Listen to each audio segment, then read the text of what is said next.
বসো এখানে। হায় হায়, কত ভালো ছিল রূপনগর, কত আনন্দ ছিল সেখানে। রাজা রানী এরা সবাই কত ভালোবাসতো আমাকে, জানো কি ভালোবাসতো আমাকে। শুধু তাই নয়, তারা আমাকে খ্যাপাতো বুদ্ধুরাম বলে। হ্যাঁ, কিন্তু ভালোবাসতো খুব।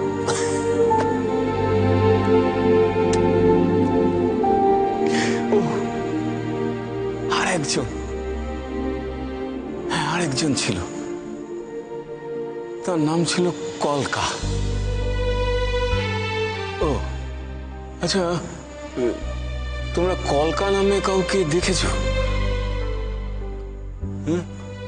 কলকা মোহিনীর সাথে, মানে আমি বলছি যে সে মোহিনীর খাস দাসী ছিল,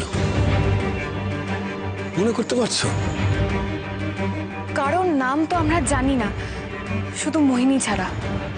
তবে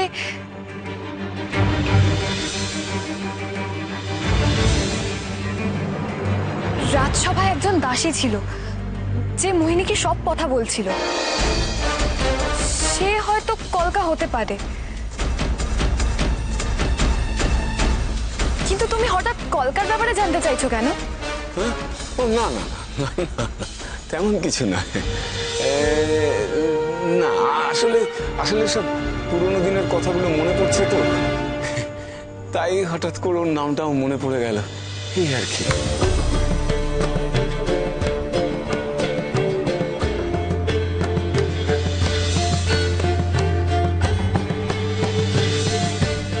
ওদের আশ্রমে পৌঁছে দিয়েই আমি একবার রূপনগরে যাব, কলকাকে খুঁজে বার করব। কলকা, তুমি বেঁচে আছো? মোহিনী তাকে খুব ভালোবাসতো, তাকে নিশ্চয়ই মেরে ফেলেনি না? নিশ্চয়ই তাকে তো ভালোবাসতো, তাকে মারবে কেন? নিশ্চয়ই তাকে মারেনি, নিশ্চয়ই সে বেঁচে আছে। বুদ্ধিরাম, খুব প্রিয়। হ্যাঁ, তুমি কি বকবক করছো? কে মরেনি?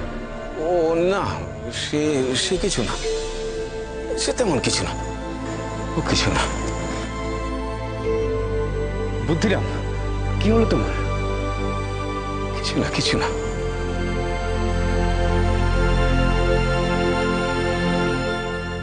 রাতের অন্ধকার কেটে ভোরের আলো ফুটছে। দেখো আকাশটা কিরকম থম মেরে আছে। আমার মনে হচ্ছে যখন তখন ঝড় উঠতে পারে। না না, আমাদের এখানে বেশিক্ষণ থাকা উচিত নয়, আমাদের এগিয়ে যাওয়া উচিত। যত তাড়াতাড়ি সম্ভব আমাদের দিব্যাচার্যের আশ্রম পৌঁছতে হবে। চলো চল।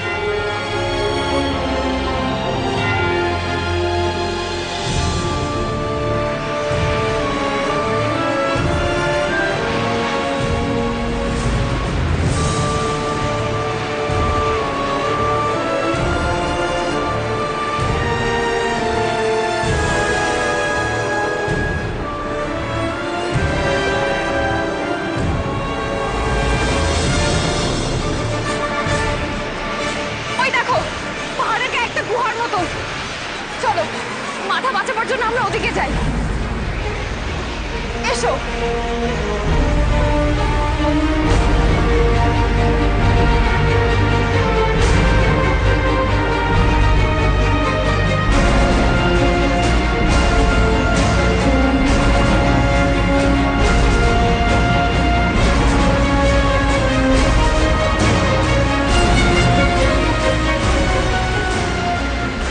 রাজমালা অমনির কাছ থেকে ওখানে পড়ে গেছে। এই তো আমার বাবার শেষ স্মৃতি।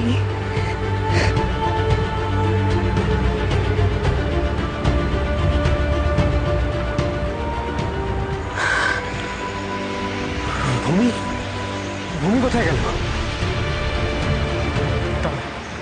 আমি দেখছি।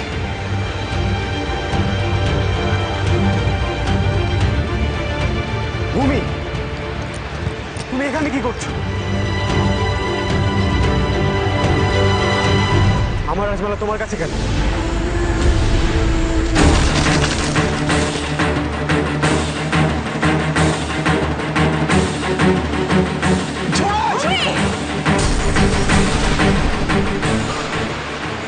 হলে সর্বনাশ হয়ে যেত। সত্যি আর একটু হলেই পাথরটা ওদের উপর পড়তো। ভাগ্যের জোরে বেঁচে গেছে। ভূমি, চলে আয়, গুহার ভেতরে যাই। একটুর জন্য দুজনে প্রাণে বাঁচলাম।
ওরা যে বেঁচে আছে এই কথা তোকে কে বলেছে? কি রে?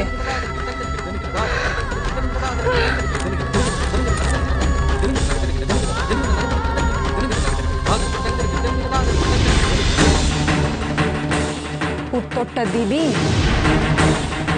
উত্তর দিবি নাকি আবার ছেঁকা খাবি?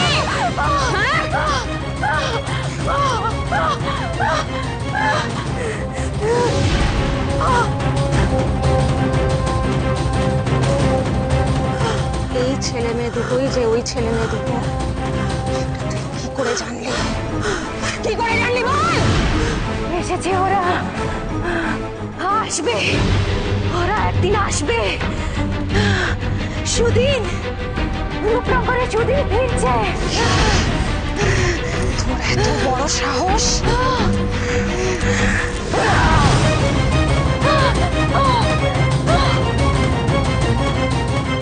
মহারানী, এ তো পাগল। এর মাথায় গন্ডগোল। এর আগেও শুনেছি এ কথা বলতে। বেঁচে আছে, ফিরে আসবে চলতে চলতে। এসব হারিয়ে শোকে পাগল। সেনারা জানে এর কথা। বলো বলো বলো, তোমরা তো শুনেছো এসব কথা। আমি জানি রানীমা, পাগলের প্রলাপ এ কথা অনেক শুনেছি। চুপ কর তোরা, সাইডিস না। মহারানী, সেই বলার এই বলা এক নয়। তখনও এই রাজ্যে এমন ঘটনা ঘটেনি। রানীমা, রানীমা, একটা কথা আমার মনে হচ্ছে না, মানে আপনি যদি রাগ না করেন তাহলে বলবো।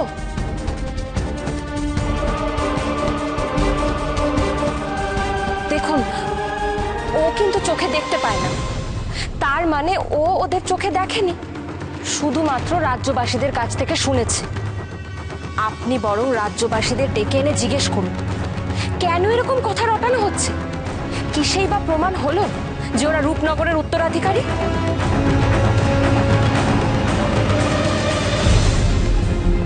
এটা আমার রাজমালা, আমার বংশ পরিচয়। এটা তুমি যখন দেখলে একবার এটা পড়ে গেছে, আমাকে একবার জানাতে পারতে।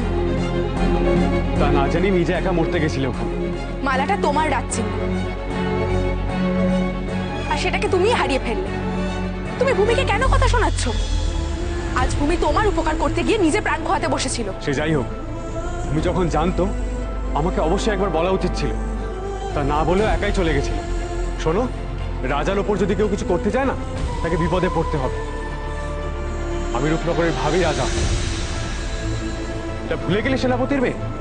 আমার অনুমতি ছাড়া সেনাপতি কন্যার কোনো সিদ্ধান্ত নেওয়া উচিত হয়নি, এটা আমি বলবোই। শুনেছো বুদ্ধিরা? তোমার যুবরাজের কথাগুলো শুনেছো? কি খারাপ ভাবে কথা বলছে ভূমির সঙ্গে। ওকে ঠিক ওভাবে বলো না, ও রাজার ছেলে, জলে জঙ্গলে মানুষ হয়েছে ঠিকই, কিন্তু ও রাজার ছেলে। তারপর শুনেছে যে বাবা মা কেউ জীবিত নেই, ওই রাজমালাটুকুই তো সম্ভব, তাই না? ওকে ওভাবে বলো না, ও ছেলে হিসেবে খারাপ নয়। না, তা খারাপ নয়, কিন্তু ওর কথাগুলো মোটেই মিষ্টি নয়, তেতো।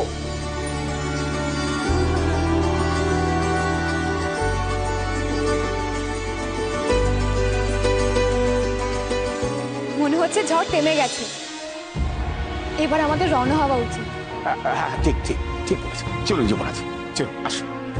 আরে বুদ্ধিরাম দাঁড়াও, আরে দাঁড়াও, আমিও তো যা।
রাজ্যবাসী, তোমরা দেখতে পাচ্ছ তোমাদের সকলের সন্তানদের আমার সেনারা কিভাবে বেঁধে রেখেছে এই গভীর খাদের ধারে।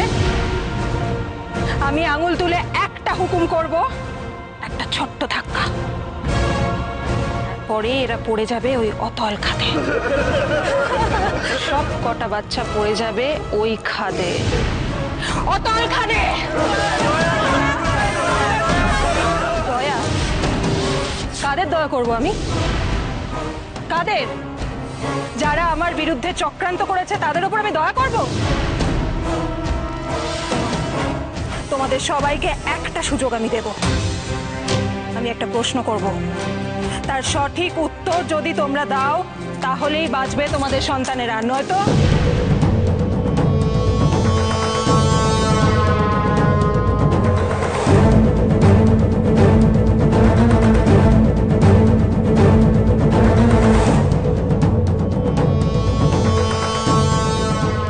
তাহলে বলো, বলো তোমরা কি দেখেছিলে এই রাজ্যে আসা ছেলে মেয়ে দুটোর মধ্যে যে তোমরা বলছো ওরাই মরা রাজা আর সেনাপতির সন্তান?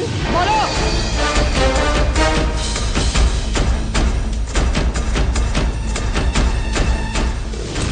বোবা হয়ে থেকো না, উত্তর দাও। তোমরা কি চাও? তোমাদের সন্তানেদের আমার সেনারা খাদের অতলে ঠেলে ফেলে দিক? মাথা নিচু করে চুপ করে থাকলে আমার হাত থেকে কিন্তু রেহাই তোমরা পাবে না, শাস্তি তোমাদের পেতেই হবে। বেশ, দেখবে।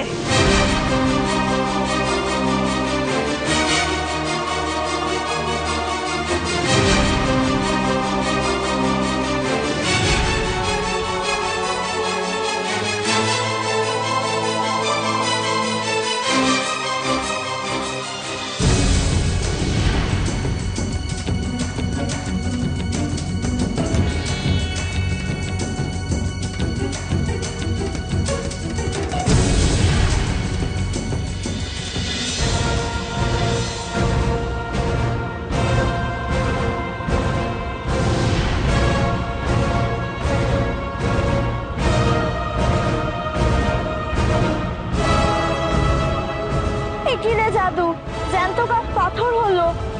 বাচ্চাগুলো বাঁচলে ভালো।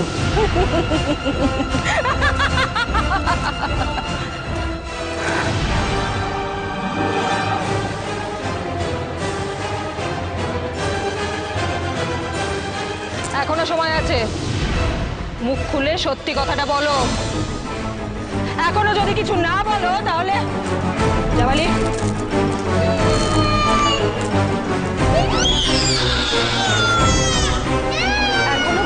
সত্যিটা বললে বাচ্চাগুলো কিন্তু বেঁচে যাবে। এখনো যদি সেটা না করো তাহলে বলছি রানীমা, বলছি আমরা যা জানি তাই বলছি। বলো তোমরা কি জানো বলো। রানীমা, ওই ছেলেটি কবিরাজ মাপতিকে একটা মালা দেখিয়ে বলছিল আমি রাজা দেবব্রতের বংশধর। আমরা আমরা এইটুকুনই জানি রানীমা, আর আমরা কিচ্ছু জানি না রানীমা, কিচ্ছু জানি না। রূপনগরের রাজমালা?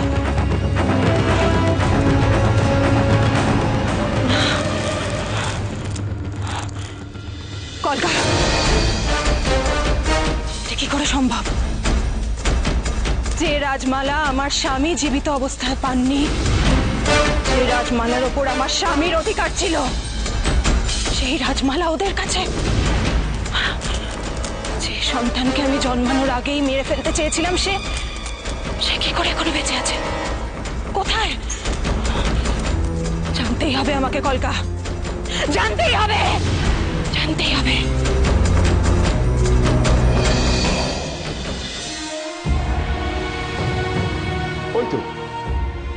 ওই তো জলাশয় দেখছি, এখানে একটু বিশ্রাম নেওয়া যায়। হ্যাঁ, আর একটু এগিয়ে চলো বুদ্ধিরাম, যত তাড়াতাড়ি আশ্রমে পৌঁছাতে পারবো ততই মঙ্গল।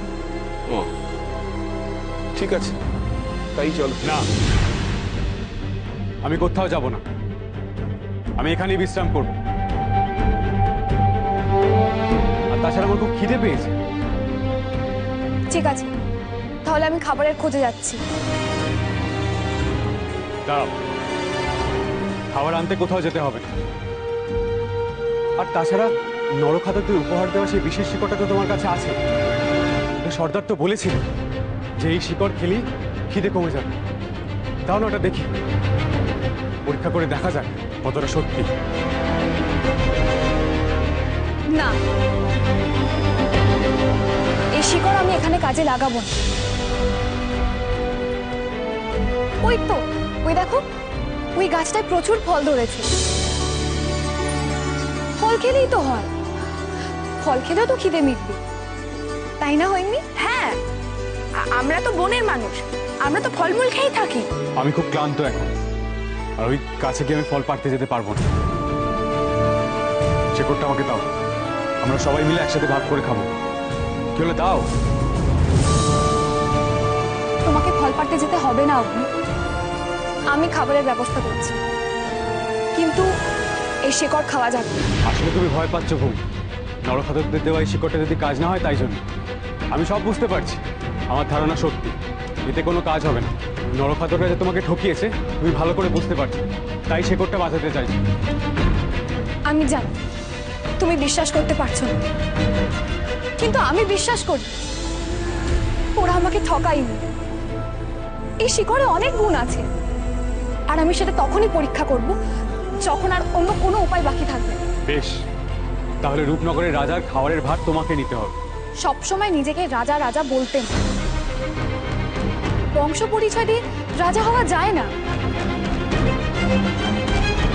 সিংহাসনের জন্য রাজা নয়, রাজাকে উপযুক্ত হয়ে উঠতে হয় সিংহাসনের জন্য। তুমি এ কথা জানলে কেমন করে? ঠিক এই যুক্তিতেই মহারাজ কৃষ্ণচন্দ্র তার নিজের ছেলে সম্রাটকে রাজা না করে দেবরথকে রাজা করেছিলেন। এমন রাজধর্মের কথা তুমি কি করে জানলে? কেমন করে জানলে? আমি রাজধর্ম কি জানি না, বুঝি না। আমি তো জঙ্গলে বড় হয়েছি, যদিও বা এখন আমি জানতে পেরে গেছি আমার বংশ পরিচয়, কিন্তু তবুও আমি এখনো অরণ্য কন্যা।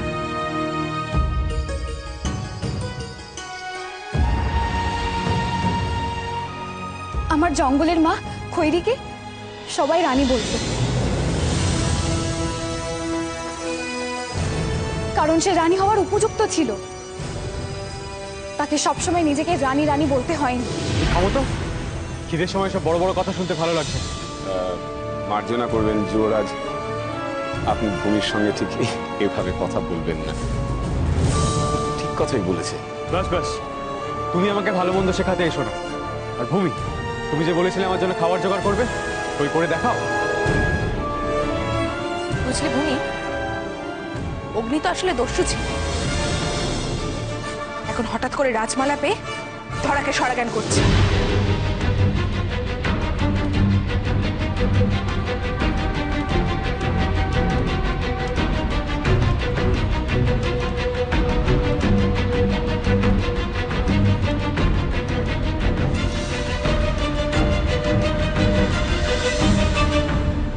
এই গাছে ওঠা যাবে না। আর শোনো, আমি এখানে বসে বিশ্রাম করবো এখন। শেকড়টা আমাকে দাও, নয় শেকড়টা আমাকে দাও, নয়তো অন্য কোথা থেকে আমার জন্য ফল নিয়ে এসো। যাও। কি হলো, যাও।